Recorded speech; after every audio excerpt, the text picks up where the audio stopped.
So we talked about network address translation, how it allows us to reuse private addresses and conserve on public addresses, and helps us to kind of hide from the world, security through obscurity. And it also helps protect us, because if there's no translation in the router or firewall's table, then it becomes very hard from the outside to get into the inside. Let's talk now about virtual private networks, or VPNs. So many people, myself included, work on the road, or we work from home, we work from a hotel, we work from an airport, a coffee shop, a hotspot. And we don't want to just make a phone call and pay by the minute through a dial-up modem to connect to the corporate network. I mean, back in the old days, that's what we had to do. I remember back in the 80s that there was a bank and a branch office, and they paid for a, back then, which was a very high-speed modem, and they ganged up several modems together to multiplex the data, to divide the data up across several lines, but it was slow. And they paid to leave that data line, that phone call running with, like, I think it was 4 lines multiplexed together, all day and night. Can you imagine a long-distance phone call, 4 lines all day, all night, just so they could have a constant connection? The days of making a dial-up connection are over. I mean, I remember that's how we used to get on the internet and on bulletin board services. But that's way too expensive, even in today's day and age. So it's far better now to just use your internet connection. But the internet, anything can happen on the internet. It's completely unsecured. It is the public network. So when you send your traffic, you want to protect it somehow. You typically want to digitally sign and encrypt it, and sometimes hide it inside of a whole other package. And so the idea with a VPN is, here I am, a mobile user, wherever I am, going through the internet using an encrypted tunnel. Now, a tunnel is just a fancy word for hiding my traffic inside an outside package. So like, I'll have my normal packet like this, and this is my data, and it has the usual header information with the IP address and the TCP sequence number, and basically just information to get my data from one point to another. And what we'll do is we'll encrypt the whole thing, and we'll put yet another header on it, so we're basically hiding it in a whole outside envelope.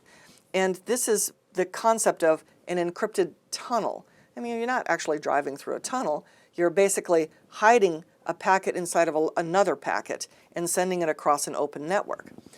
It means, of course, that when you get to your organization's network, there has to be something at the other end, and it can be a VPN server, it can be your router, it can be a firewall that receives this, tears off the outer wrapper, decrypts all of this, and then sends it on into the network wherever its destination is. And so in this diagram here, I have someone who's connecting to like a corporate LAN. They're going through the internet, their connection is encrypted, it's hidden inside something else. The VPN server then tears off the outer wrapper, decrypts it, logs the person on against a domain controller. It's basically an authentication server, used in the term domain controller is a Microsoft term. And then the user then just connects to the database, email, the file server, the whatever server or whatever thing they're trying to connect to. So that's a very typical VPN. When we take a look at a typical packet, that's your traffic, and your traffic goes out in a series of packets. Not unlike cars going down a highway, but the packets are not limited in length, they're limited in time. So it's actually like a transmission. So a packet is a transmission burst that stops, and another packet is another transmission burst that stops, as opposed to like little cars going down a freeway. But we'll use the car analogy because it's similar. We'll typically have the actual data itself, whatever the data is. My email client requesting email, my web browser requesting a web page, whatever it is. And then looking in a very simplistic manner, my data will typically have something put in front of it, a little bit of data put in front of it. We call it a header.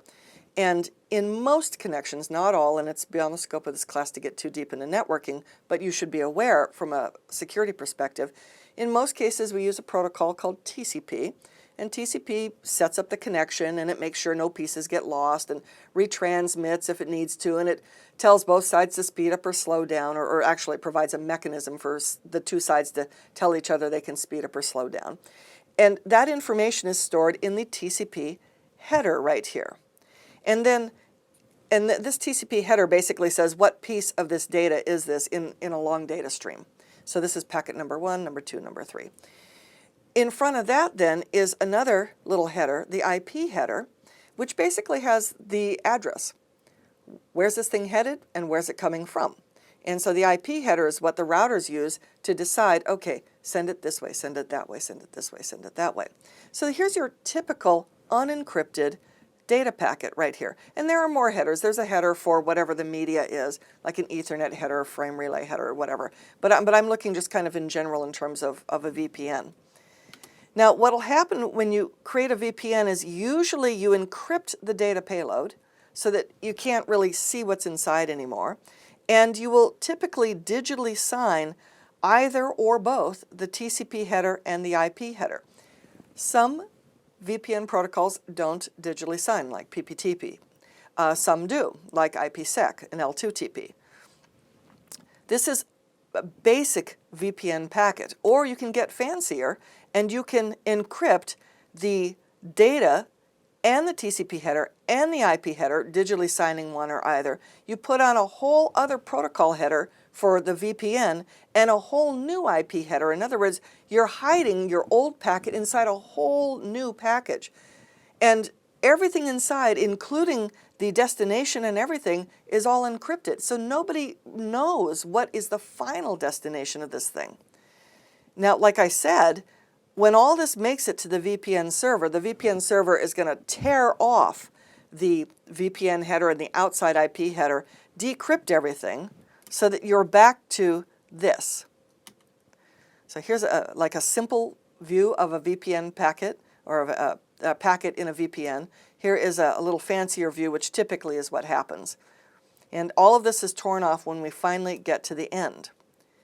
So that is the concept of using a virtual private network.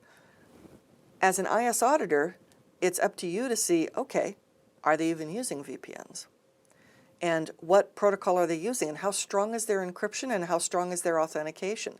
Because when you make a connection to a VPN server, either you, the user, or your computer, or both, have to prove your identity before the VPN server even will accept you.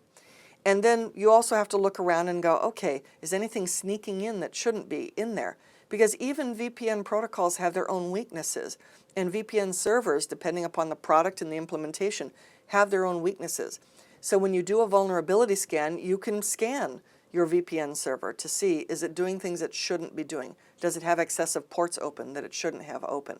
And your vulnerability scan will help show that up.